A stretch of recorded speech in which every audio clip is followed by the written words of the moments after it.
Hello and welcome to a special presentation from In the Money Media. This is our Santa Anita Meet Preview 2025. It's a year that's almost completed. It was a year with many surprises, perhaps the largest of which for me was our guest today reappearing on Twitter/X. You know him if you've watched these airwaves for any amount of time, one of the most popular guests we've ever had. Duke Matties. Duke, how are things? Pete, everything's good. I think the rain is finally gone. I'm hoping. Anyway, we had a just a unbelievable drop of rain on us yesterday. So hopefully, Santa Anita survived. Well, it was definitely the right call to postpone the traditional start of this Santa Anita meet. Of course, now it's going to be Sunday, the 28th. We are expecting to have a full day of dry weather. Suspicion will be that we will be on the turf, and maybe that first race comes off. Maybe the downhill race gets switched, but we'll see if we get any updates on that. We may have to wait for some late changes. But the good news is the card's going to largely remain intact. We're not doing the card on this show. We have other shows that have that. But if you want Duke's thoughts on this card, I'll let him lay it out. He is part of the reason he is back on Twitter is this new business he has formed, dukespicks.com. This is going to be the best analysis you could get anywhere, I'm going to go ahead and say, from my more than a decade of knowing Duke and knowing how he operates. I'm very much looking forward to checking out dukespicks.com, but you can get his analysis there. But what is the general content plan? Actually, I'll ask it in even a broader way. What is dukespicks.com? So dukespicks.com is the reason I did go back on Twitter. Otherwise there's no chance I'd be on. I kind of despise the thing, but you have to advertise somewhere, and it is what it is. Dukespicks.com is an interesting concept that my son and I developed. Carson, he made the website. All the content is mine, but he designed it, and it's for the more serious horse player, but it's not necessarily for somebody that's not a beginner. Like, you can be a beginner and be on dukespicks.com. It's designed so that it helps you with your handicapping. So it's not 100% picks. There are picks, obviously, because that sells. But it is something that I'm teaching people better ways to make their handicapping easier on them, so they can learn to do it themselves. It's a teaching method, and I've already done one lesson, and it's a simple one. And I think people will really, like it, and there'll be many more like it. I did a lesson on just mindset and money management and ticket design. That's my 3-part, lesson. And I think it would help. It helps me when I go back and watch it, because we all know how tough it is to design tickets. The mindset is something that people don't really understand too. You're going to lose a lot in this game. We don't hit every race. If we did, we'd be bazillionaires. We hit 1 out of, 5, 1 out of 15 sometimes, but that one is enough to make the other 14 go away, and I say to people, you got to forget. It's a game of forgetting. When you lose, move on, because there's always another race. There's always something out there for you to play. So it's kind of, my whole site is kind of the design of, okay, I'm going to show you some things, use them, ask me questions. It's an interactive site. You can ask questions. You can reply to things I put on there. I may not get back to it in a second, but I will get back to it at some point. And it's designed for the horse player. And I think the more you're into it, this site is even more for you. I love the way you're describing it. I'm taking away a few things. If you're somebody looking for picks, you'll find them. But This isn't give a man a fish stuff. This is teach a man or woman to fish stuff. But I think, as valuable as the lessons are, Duke, what you're offering in terms of access to you and your brain, that's going to be worth the price of admission alone. I will get this little bit of business out of the way, and then I got a biographical question for you. But dukespicks.com, that's the site to go to. And if you use our promo code ITM10, you can get yourself a discount. Okay, big question that I'm sure a lot of people are asking in their heads. They know you. You've been a professional horse player for decades now. What made you want to do a commercial website now, as opposed to keeping this information for yourself and a select group of friends for all these years? Yeah, I've done pretty well. I mean, over the years, and I've always thought of myself as sort of like a teacher because we, as you know, we have a slew of guys that do all this work. It's not just all me. Um, it's a group of guys that we've put together over the years that we trust, and the information is it's supposed to be just for us. But if I can teach people to be better at this game, it gives me, gives me pleasure to see somebody like for instance, last night on the show, on the website, I mentioned a horse at Turfway that had an old workout that was really good, and people need to go back and look at these things. This is a modern day of handicapping where workouts are super, super important, and they're available. You can go watch them. You Yep. can watch them on XBTV, and you can subscribe to workout reports. And these are the things that I think people don't even realize that they need. You know, they're out there, and the more you use them, and the more you get used to using them, the better you'll be. And to beat these computers systems nowadays, you got to be on top of your game. And what better way for me to help the people is this way. Like, I just feel good about it. It's a feel good thing. I mean, I have to pay for the site, I have to pay for my time, but I think it's all worth it in the end. Yeah, I get it completely. And in a day and age where in the old days there were so many, I'm paraphrasing here or guessing a little bit. You can correct me, pull me up if I'm wrong. But the idea that, there used to be just so many opportunities betting. Now that it's much more of a selective situation. And it's not, I don't think I'm imagining you don't feel like you're playing against the other human horse players at this point, as much as we're all playing against the computers. So if you can help arm them with tools, it's not really reducing your edge at this point significantly. You're more just helping us, the horse players, to have a fighting chance in this ever difficult but not impossible environment. Yeah, I mean, if we all disappear, we don't have a game, so we need us. We need the guys, that like to do this every day, and the computers are trying to basically erase us. And you made a really good point. I mean, that's the idea. The idea is I'm helping you. I don't think my odds have changed even slightly since I've started dukespicks.com on horses. Sometimes I think they've gone the other way. I don't understand the way the computers play. Sometimes they catch on it under the horse you're on, and you get killed. I mean, it's obvious you just get killed. But sometimes they just completely ignore the horse you're playing, and I mean, it's a really weird time we're in, and why they bet all their money on horses. I don't get it, but they're right a lot of time too. I mean, I got to give them credit, whoever's behind it, but it's an interesting thing, and I think the site's going to be, I don't. It's more like a club. Let's put it that way. It's not. There's not going to be thousands of people on dukespicks.com ever. You know, people need to think of it as, wow, I can get in there. Like I can learn. I can do things, easier for myself just by following him. That's what I'm trying to do. I'm just trying to make it easier for people. Um, and make it better, hopefully give you some winners, hopefully teach you some stuff that you didn't know before. How often will you be producing content? Have you committed to any particular cadence at this point? I mean, it's not daily, but there's at least, I've already, I've been on like maybe a month and a half, and I'm probably averaging 3 days a week that I'm on, and I'm on like pretty much the whole day, 3 days a week. So um you'll learn this if you watch my first lesson. I don't put up a lot of races.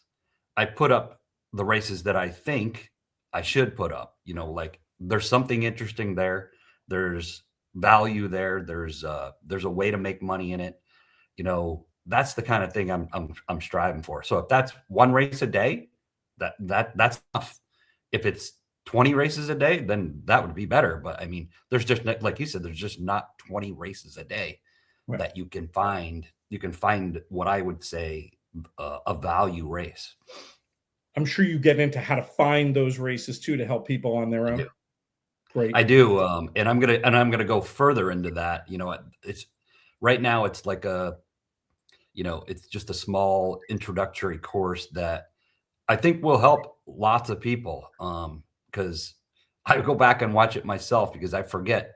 You forget these lessons that you've taught yourself over the years, and it's hard. It's difficult. It's supposed to be, and that's why I think I got to make it more even better, even more elaborate. Like why the reasons I like horses, why the reasons I like that race. It's about picking races, not necessarily horses sometimes. Right. Tell me what you have done / have planned specifically for Santa Anita opening day, and then we'll pivot to some general Santa Anita questions for you. The Santa Anita live stream, I am going to go through probably 8 out of the 11 races, maybe 9, depending on. I mean, I probably won't know if the turf, if all the races will be on the turf. That worries me a little bit, but I'm going to go through them as if they are. So I'm going to go through the card. I'm going to analyze each race. I'm going to show some replays. I'm going to show some workouts. I'm going to put up tickets actually for this one. Like I did the same thing for Breeders' Cup. I put up some tickets and was successful in that. So this is going to be more about, giving people the actual horses, but it's also going to be, trying to show the people how I approach a race, like how I get to the point where I picked, this one over this one, or why I'm passing that race. Cause I think passing races is just as important as betting on them. Yeah. Well, that's great. And by showing your work like that, you're giving information that's going to help you today, and that's going to help you in the future, regardless of what happens to the vagrancies of luck, et cetera. It's going to help you in the future as well. So you can, if you're watching this right away and you want to get involved, dukespicks.com, ITM10, the promo code. You could potentially even watch it live. If you can't watch it live, though, it will be archived. Yes. Great. So we'll check, make sure you get involved if you're interested. And if you do watch the show, you get what we call the VIP portion of dukespicks.com for till the end of the year. So basically you'll have me, a few more days at Santa Anita and other tracks too. And you'll be able to read the things that we've done already. It's all on there. We don't take anything down. Everything was done at the time it was done. We don't take it down. So you can see who I picked on certain days. Maybe you can go watch replays of those races and form your own, opinions, why they won, why they lost, what happened. That's the idea. The idea is for you to learn with me. A wealth of information. And another cool thing is you mentioned you might do the live stream before you know all the final info. But the way this medium works, you'll be able to communicate in real time if things change based on a late scratch, based on a surface change, et cetera, I'm assuming. Yes, and I will update day of. I know as you'll notice, you'll go to the site and you'll see that a lot of times I'll put an update, just on maybe the one pick that I put up. Maybe things will change. This is an ever-changing game. We all know that. It rains. Things happen. There's lots of factors that go into it, and opinions change. I mean, maybe the one of the speeds scratched and now there's a horse that's loose. Lots of things can happen. So we keep it updated, and not only that, and there's a question answer at the end of the live stream that I'm going to answer as many as I possibly can. Depends on how long I go with the races, but we'll definitely get to some questions. All right, let's get into some Santa Anita specifics here. Let's start with the downhill, because this is one on shows over the years. JK and I have talked about our theories, but I want to ask you, as somebody who's been playing Santa on the regular for decades, what do you see in a horse's past performances to give you an idea if a horse who's never run on the downhill is going to be successful on it. And generally speaking, how important is previous downhill turf success to you? JK and I make it sound like it's, super important that they've done well or had success on the hill. How important is that course and distance success? And how can you tell if a horse might enjoy it who's never run on it? I think it's a very unique course. I mean, it goes right, then it goes left, it goes down, it comes across the dirt. I think it's something that if you've never done it before, I think it's probably very difficult for a horse because we just usually run, around in a circle, and this is completely different. And I look for horses that at least have tactical speed. I don't like a one-run closer on the hill. It just doesn't seem to work.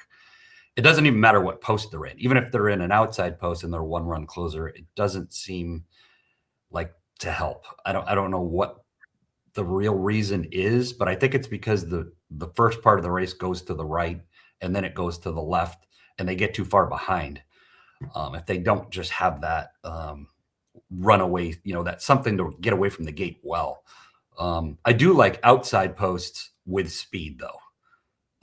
If you draw, especially when there's a lot of horses, if there's 10, 11, 12, I like those 10, 11, 12 posts if they can get out. If they don't, they're not very good. Again, and the one post is dreadful for a horse that doesn't have,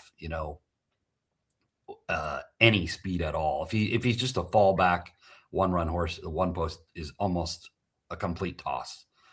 So that's the way I look at it. I mean, there's a race they run at Hong Kong that is a little bit similar. They run at 5/8, and the same thing kind of happens. The horses that break from the inside that have no speed, they just kind of get lost. They just get too far behind, and they can't get because you got to get to the left over there. It reminds me of that race. You got to, if you start from the right, you got to get to the left. And if you can't get to the left, if you go back into the left, you're dead. You know what I mean? So because it's going to take you too long to get out there. I think that's the way that down the hill works. So I'd say over the years, I've noticed that the inside, the one post especially, in a short field, if you've got a little bit of speed, you can get away with that. But in the big field, even with speed, yeah. I find the inside is tricky. Is that accurate? I think it's very accurate. I was going to say something about shorter fields. I think when there's 6 or 7 on the hill, it doesn't matter as much because I don't think they get far enough out there. I think the whole idea is that when they're coming down that outside part of the course, they need to be way over there. They need to be way to the right. So if they don't get way over there, I don't think it helps that much. I think back in the day when they ran 12 all the time on it, and it seemed to be always a 12-horse field, that the horse, if he drew the 12 horse drew the 12 and he was fast, he was always in the triple. He always got in the trifecta.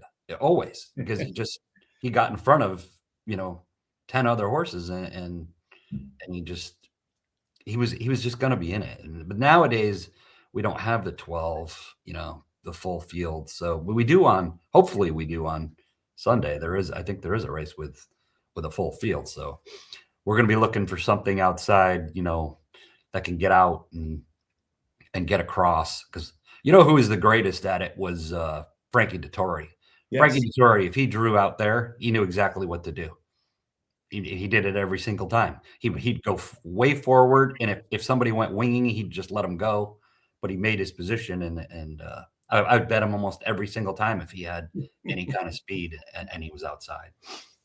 Well, you mentioned Dettori, who obviously will not be riding this meet with the news of his moving on to other pastures as his retirement tour, as the never-ending retirement tour continues. Yeah, he'll retire 20 times, just like Gary Stevens did. Sometimes I think jockeys don't know what that word means. You know, they don't. That's okay. Well, while we're talking about humans in horse racing, how important generally are the humans, the jockeys and the trainers, maybe even the owners, in the way that you handicap this Santa Anita meet? Jockey wise is tough. As you know, I'm not really a jockey bettor, but what you can do though with jockeys is I think when you see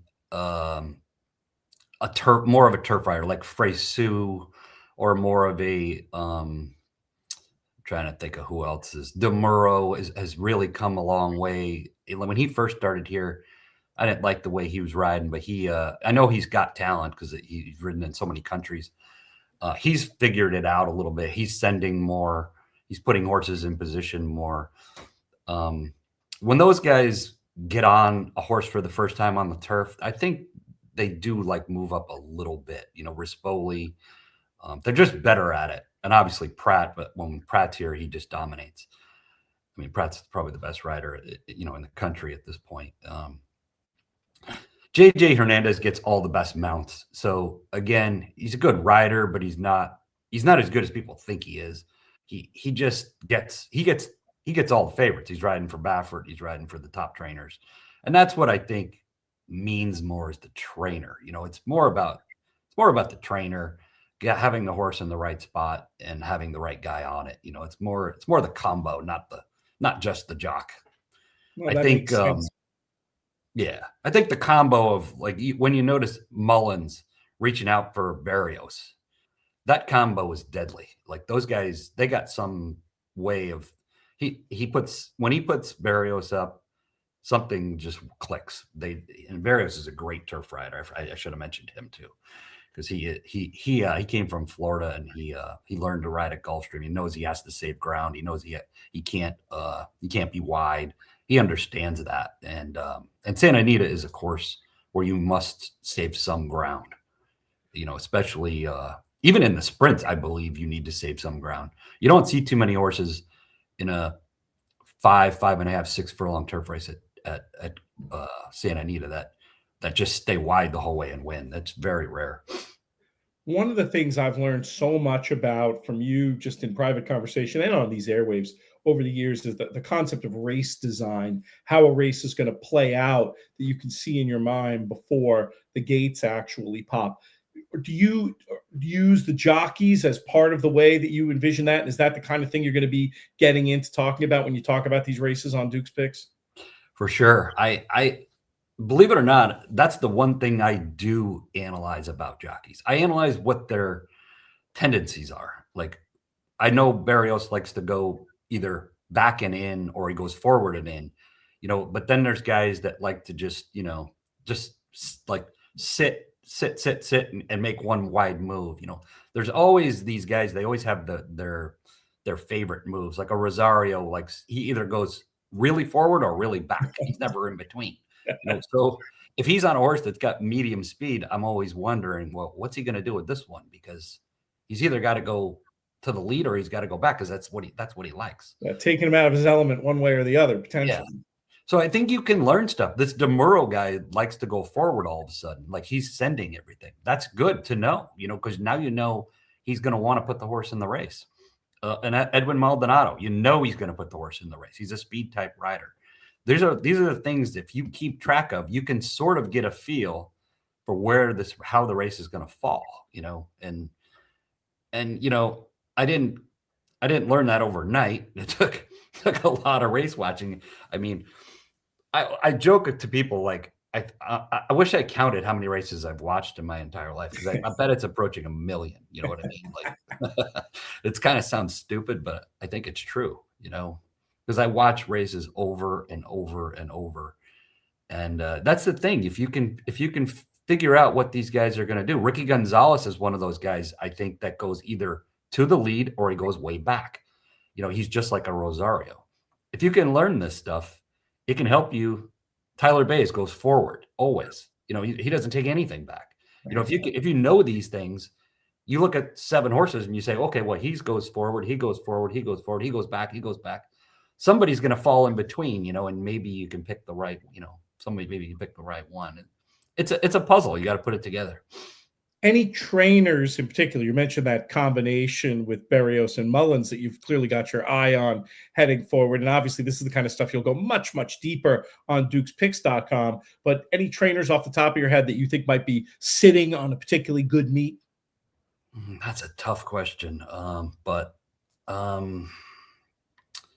I mean, Mullins is definitely the one I'm looking for. I see he's acquired a lot of new horses, which that's kind of different for him. Yeah, Usually has any, and he's not only that, he's claimed a few back, which I don't really ever remember him doing that either. So he's definitely a guy I got my eye on. I think the guy that's been hot is Papa Padromo. He's been hot right through. Whether that will continue, you know, it'll, we'll have to see. Jonathan Thomas did good out here last year. I yeah, expect great. he will do good again. Yeah, Mark Glad has been a little cold, so I expect him to. I expect him to have a big Santa Anita meet. He wasn't doing as good as he normally does down at Del Mar in the end of Santa Anita. I expect him to maybe turn it around. And who else? Maybe a guy like maybe oh, I got a guy who got really hot, sneakily hot at the end of the meet is Bob Hess. Bob Hess did really well, especially on the in Kentucky, and he brought a couple out, and he won. I think he won with a horse named Candy Bar, who's on the card on Sunday, first time off a layoff, and I expect him to maybe sneaky have some good horses that we could probably make wagers on, because he doesn't get that much play anymore. It doesn't seem. right. It's a tough question because I'm asking you to hit a moving target, and Yeah, these things can be so cyclical, right? The trainer has a great meet, then their horses are out of conditions for the next meet, correct. and maybe they're cold, and maybe somebody else has horses that are all cycling up at the same time. But again, these are the kind of things you'll be covering in real time throughout the meet. Obviously, we'll be talking about this stuff on shows as well, but I Yeah. just was curious to pick your brain about it. Another topic I've heard a ton from you about, and another topic that is also a moving target that to get the up-to-date info on, you're going to have to be a subscriber, but track bias. I wanted to ask you what you're expecting, if anything, in terms of track bias this meet at Santa Anita. I'm curious what your thoughts are on the turf and the dirt, but let's start with the dirt. I'm hoping there's track biases. Last year there weren't a lot, and I need them. They help. I like when things are changed up. I like when some days are speed and some days are inside. I like when some days are outside, even more than inside. I like when the track on the dirt is favoring like at Santa Anita. A lot of times back in the day, stalkers did really, really well. It didn't seem to do that this past season. And I want to see that again, because I like that track, because it gives you it helps you design the race even better if you know the outside speed's going to go forward at some point. Like those stalkers used to win. Mike Smith would draw, outside post. He'd sit 3-4 wide and he'd pounce, and Victor Espinoza would do the same thing. Those guys got into a rhythm where they just did the same thing, where they just sat there and then they moved up, at the 3/8. But that didn't seem to happen. It was weird this year. The track was, I think, track management, Nate Newby, and he worries about that. He wants the track to be fair all the time. And I think they worry about it a little too much, because it ruins us, because we want to see something different. We want to know, we want to pick up on a bias. We want to pick up on a particular angle, and I didn't get enough of that. So I'm hoping we get some different tracks. I expect speed will do well on Sunday, because the rain track will be harder, firmer. I would assume speed will do better than closers on a track like that, unless it's heavy. But I don't see them leaving it heavy. I think they'll get it. I think they'll get the track pretty quick, especially because Mr. Baffert has a bunch of horses in on Sunday. He doesn't like it slow. Am I right that post 2019 and that horrible year, that the most inside typically seems to be a little bit deeper and not necessarily a place that you want to be, or has that changed somewhat? I didn't notice it as much this past year, but you're right. I mean, that's the way it got. It got like that, through the COVID years and stuff. It got to be like off the rail. You didn't want to be right on the rail, but I didn't notice it as much, especially in October. So we'll see. Interesting. The turf always, I think, plays, except for down the hill. I think it plays where you have to save ground, especially going 2 turns. I think that first turn is way more important than people, think it is. I think I was sitting with a bunch of guys one day, and the horse went like 5 wide in the first turn, and then he ducked in and got inside on the second turn. He goes, it evened out. I go, no, it didn't even out. I go, he could have been inside on both turns. Right. Didn't Right. even out. Like he got caught 5 wide the first turn. He lost at least 2 lengths. The geometry of it means right that's still, you're still running farther than the other horse. Doesn't even out if you're wide in one and inside in the other. I mean, it helps a little. I mean, am I correct? If you're going slow enough in that first turn, maybe it wouldn't be that bad. But in an aggressive place like maybe that's Santa why Anita, it's noticeable in California, right? They don't do that at Santa Anita. Right. I mean, when's the last turf race that went 25 to the quarter at Santa Anita? I mean, this doesn't happen. Right. So it happens in New York all the time. It happens in Florida. In New York especially, you can get away with it. Even though I still don't like it. I don't like a horse to be hung 5 wide in the first turn, even if they're going 25. And you can get away with it, but I'd still rather they tuck. Yeah. Just like they do in England. You don't see anybody ever get hung wide on anything. I mean, I know they run more straightaways, but horses just they can't run 100 feet longer and still win. They're not. They're just not that good. You'd have to be the horse whose name is on your head right now. Yeah, you'd have to get this one. He could run. I think he could have given horses a head start. If you're listening, it's Flightline. Good stuff. So so ground loss key on the turf. Anything else on the turf in particular in terms of either running style or post position, or just sort of the intuitive? If ground loss matters a lot, you want to be down towards the inside more than you want to be hung wide. Mostly, the turf sprints are still a little bit new to me.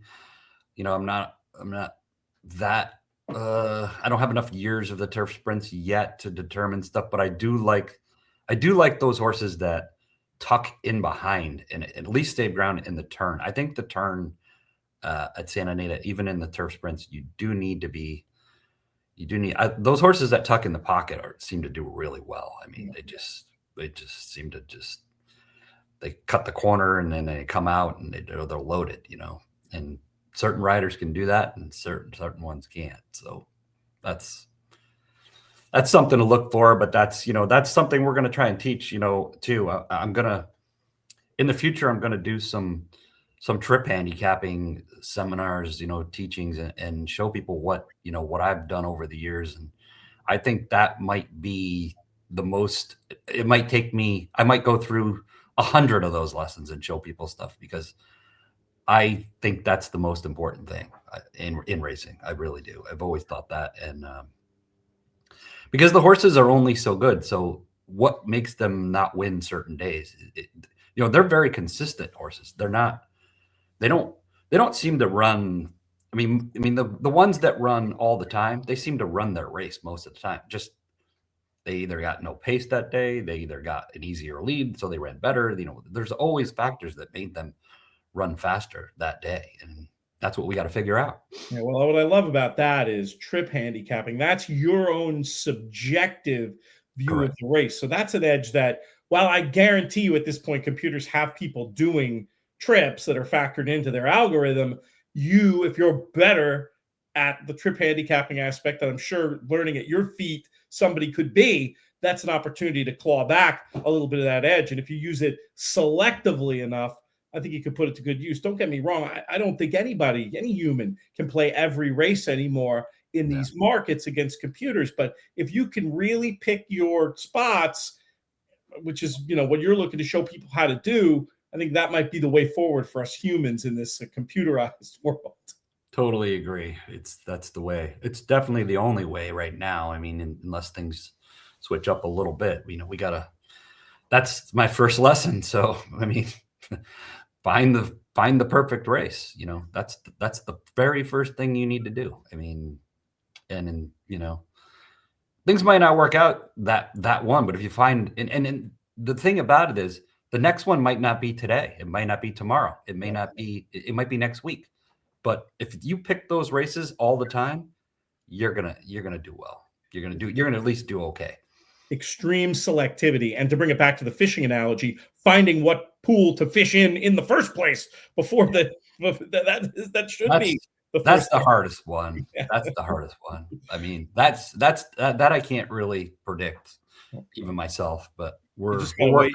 Yeah, well, you wait. You need the information in front of you, and you need to see the other thing is you need to see the markets. on it. Sometimes you don't know. That's what I hate on podcasts when I'm trying to give out, the value play of the day. I don't know what the market is yet. I can guess, but I might be wrong. And some horse I thought was going to be 2-1 is 6-1, and then there's your bet of the day. Exactly. That's why you need to come to dukespicks.com and learn. That way, if you're learning, I don't have to sit there and tell you, okay, well, that horse went off 4-5. Don't play him, because I would never play him at 4-5. If I give you a horse and I think he's going to be 3-1, don't play him at 4-5 if you can help it. I mean, if you can help it.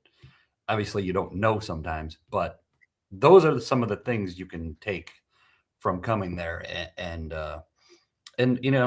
it's a process. I mean, if you're going to be involved in this game, and I think the people that I have right now, that are on there, I think they just love it, and they're going to do it, no matter what. They just want, want to do it better.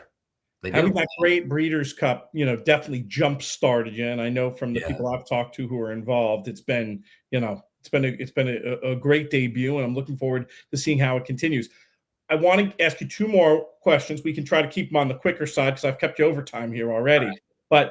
And this is one that I'm sure you're going to get into much, much more of on the site. But do you have a favorite angle at the Santa Anita winter spring meet? Something that you've relied on over the years that's still in effect that you'd be willing to share here? Favorite angle?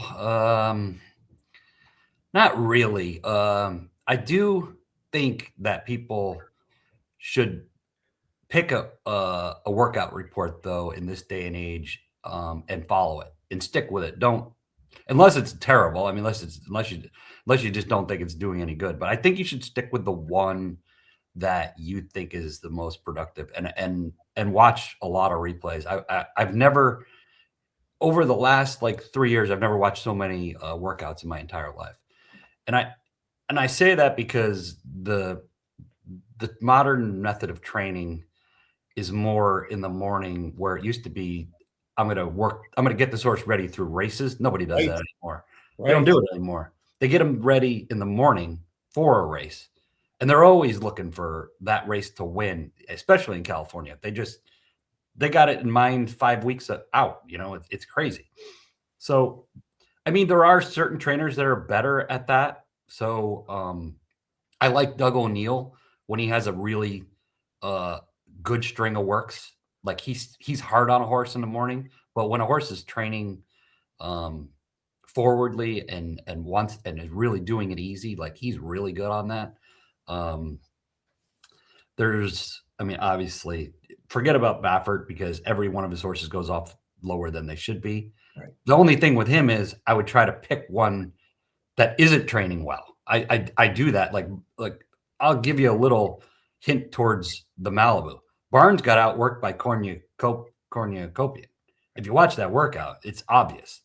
The other ones, he's like this. Cornucopian's like this, and Barnes is being niggled at, and he's trying to catch up. Now, I'm not saying that's going to happen in the race where Barnes is going to lose to Cornucopian, but that's a sign to me that maybe that Baffert horse is not, and he'll run it anyway. He seems to run all the time, because the owners want to run. So I just got a feeling if you can pick that one Baffert horse that's not training great, or you can do well, because they all get bet.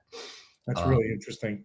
Angle wise, though, it's tough, Santa Anita. I mean, barn changes. Great ones you're given. I mean, everything you're saying is resonating.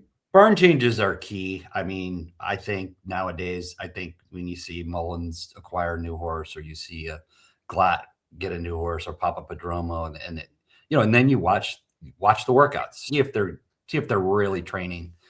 I mean, all you got to see is that the horse is happy and moving good and got a decent time. The time doesn't really matter, but you want to see the horse finish up strong, basically, in the workout. And that's kind of what I'm looking for. I'm no expert on it, but I've watched enough races. I know when a horse is happy and a horse is coming to a race, in good shape.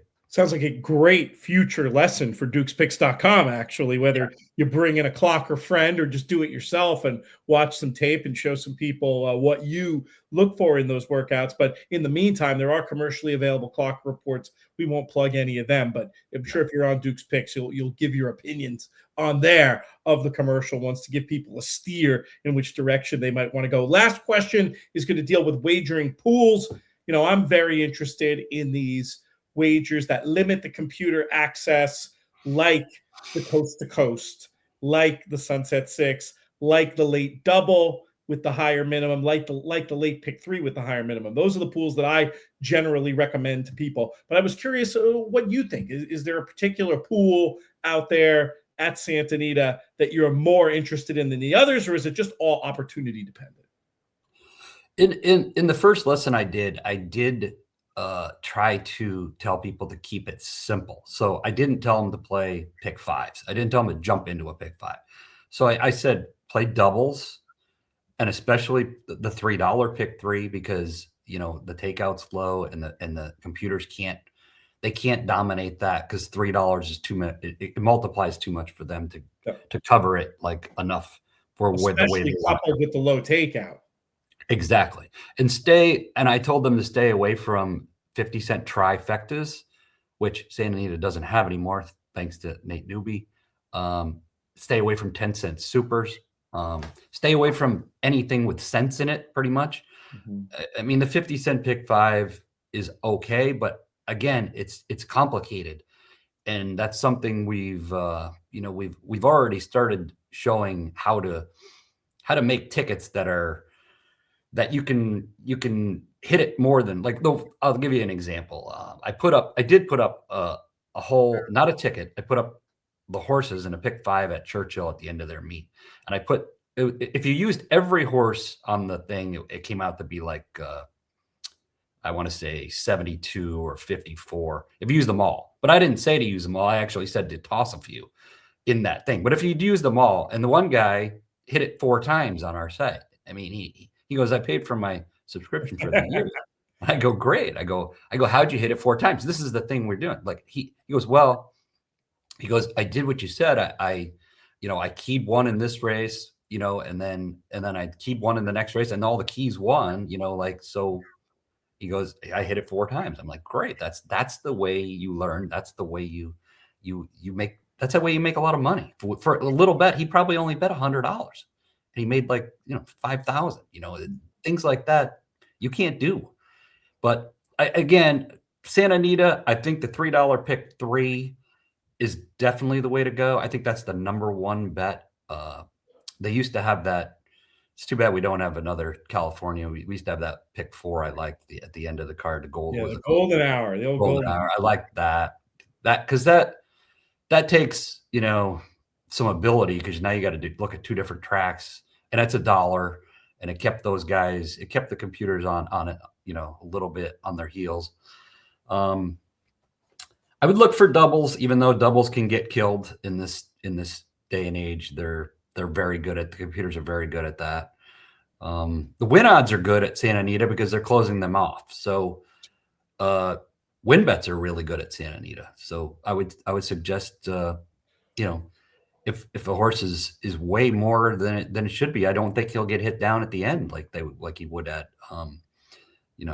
Gulfstream or Churchill or all these tracks that are allowing them to do so. So let's keep it simple, for now, and down the line, we'll learn how to play pick fives and stay away from anything that's, small denominations. Just bet less money in a pool that you think you can make more money in, right? Like bet the $3 pick three, but only use 1 by 3 by 3 or 1 by 2 by 3, to do something, and don't single favorites. That's my number one pet peeve for people out there. Don't single a favorite.